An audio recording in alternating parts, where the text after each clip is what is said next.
Hi guys, final chapter today. I thought I'd end on a good one. Chapter 8, the Trunchbull. Let's meet that person for the first time. In the interval, Miss Honey left the classroom and headed straight for the headmistress's study. She felt wildly excited. She'd just met a small girl who possessed, or so it seemed to her, quite extraordinary qualities of brilliance. There had not been time yet to find out exactly how brilliant the child was, but Miss Honey had learnt enough to realise that something had to be done about it as soon as possible. It would be ridiculous to leave a child like that stuck in the bottom form. Normally, Miss Honey was terrified of the headmistress and kept well away from her, but at this moment she felt ready to take on anybody. She knocked on the door of the dreaded private study. "Enter!" boomed the deep and dangerous voice of Miss Trunchbull. Miss Honey went in. Now, most head teachers are chosen because they possess a number of fine qualities. They understand children and they have the children's best interests at heart.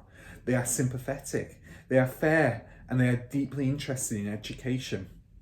Miss Trunchbull possessed none of these qualities, and how she ever got her present job was a mystery. She was, above all, a most formidable female. She had once been a famous athlete, and even now the muscles were still clearly in evidence. You could see them in the bull neck, in the big shoulders, in the thick arms, in the sinewy wrists, and in the powerful legs. Looking at her, you got a feeling that this was someone who could bend iron bars and tear telephone directories in half. Her face, I'm afraid, was neither a thing of beauty nor a joy forever. She had an obstinate chin, a cruel mouth, and small, arrogant eyes. And as for her clothes, they were, to say the least, extremely odd. She always had on a brown cotton smock, which was pinched in around the waist with a wide leather belt. The belt was fastened in front with an enormous silver buckle. The massive thighs which emerged from out of the smock were encased in a pair of extraordinary breeches, bottle green in colour, made of coarse twill. These breeches reached to just below the knee, and from there on down she sported green stockings with turn-up tops, which displayed her calf muscles to perfection.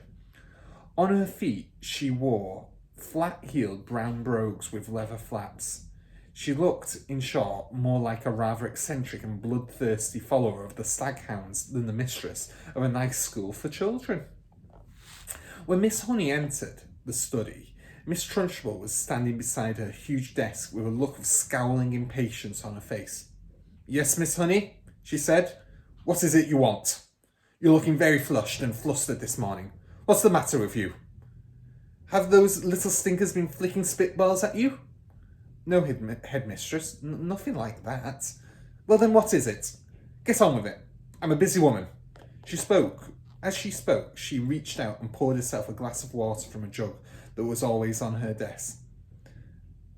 "There's a little girl in my class called Matilda Wormwood," Miss Honey began. "That's the daughter of the man who owns Wormwood Motors in the village," Miss Trunchbull barked. She hardly ever spoke in a normal voice. She either barked or shouted. "An excellent person, Wormwood," she went on. "I was in there only yesterday. He sold me a car. Almost new. Only done 10,000 miles. Previous owner was an old lady who took it out once a year at the very most. A terrific bargain. Yes, I liked Wormwood. A real pillar of our society. He told me the daughter was a bad lot, though. He said to watch her. He said if anything bad ever happened in school, it was certain to be his daughter who did it. I haven't met the little brat yet, but she'll know about it when I do. Her father said she's a real wart." Oh no, Miss Headmistress. That can't be right," Miss Honey cried. "Oh yes, Miss Honey, it damn well is right. In fact, now I come to think of it, I'll bet it was she who put that stink bomb under the desk here first thing this morning. The place stank like a sewer. Of course it was her. I shall have her for that. You see if I don't. What's she look like? Nasty little worm, I'll be bound. I've discovered, Miss Honey, during my long career as a teacher, that a bad girl is far more dangerous creature than a bad boy. What's more, they're much harder to squash. Squashing a bad girl is like trying to squash a blue bottle. You bang down on it and the darn thing isn't there. Nasty, dirty things little girls are. Glad I never was one. Oh, but you must have been a little girl once, headmistress. Sure you were. Not for long, anyway, Miss Trunchbull barked, grinning. I became a woman quite quickly. She's completely off a rocker, Miss Honey told herself. She's balmy as a bedbug. Miss Honey stood resolutely before the headmistress. For once, she was not going to be browbeaten. I must tell you, headmistress, she said, that you are completely mistaken about Matilda putting a stink bomb under your desk. I am never mistaken, Miss Honey, but headmistress, the girl only arrived in the school this morning and came straight into the classroom. Don't argue with me, for heaven's sake, woman. This little brute Matilda, or whatever her name has stink bombed my study.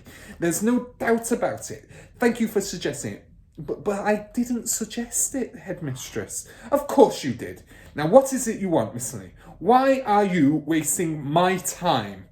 I came to talk to you about Matilda, headmistress. I have extraordinary things to report about the child. May I please tell you what happened in class just now? I suppose she set fire to your skirt and scorched your knickers, Miss Trunchbull snorted.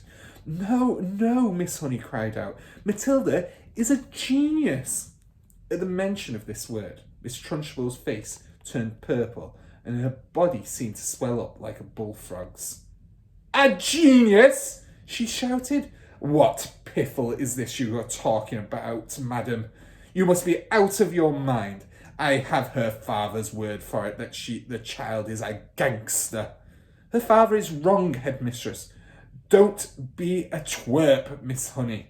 You have met this little beast only half an hour, and her father has known her whole life. But Miss Honey was determined to have her say, and she now began to describe some of the amazing things Matilda had done with arithmetic. So she's learnt a few times tables by heart, she has, Miss Trunchbull barked. My dear woman, that doesn't make her a genius, it makes her a parrot. But headmistress, she can read. So can I, Miss Trunchbull snapped.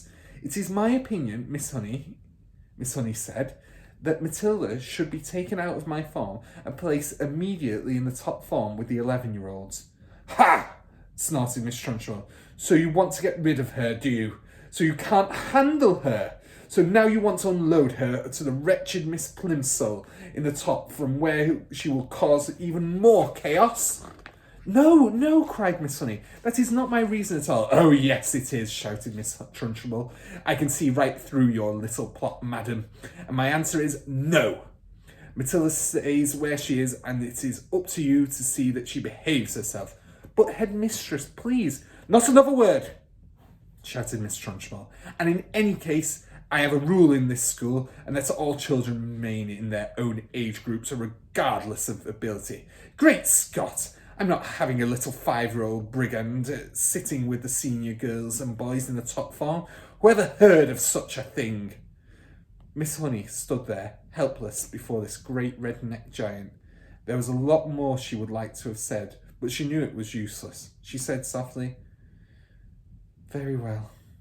It's up to you, headmistress. You're darn right it's up to me, Miss Trunchbull bellowed. And don't forget, madam, that we are dealing here with a little viper who put a stink bomb under my desk.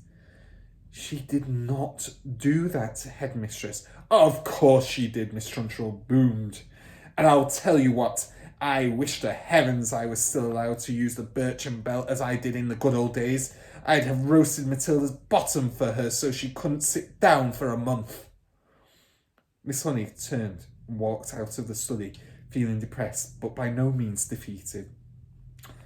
I'm going to do something about this child, she told herself. I don't know what it will be, but I shall find a way to help her in the end. Well, there we go, guys. That's the end of that chapter. What a gruesome character Miss Trunchbull is, but kind of a great one at the same time. I hope you all enjoyed it. I'll see you again tomorrow for some more of Matilda. Bye now.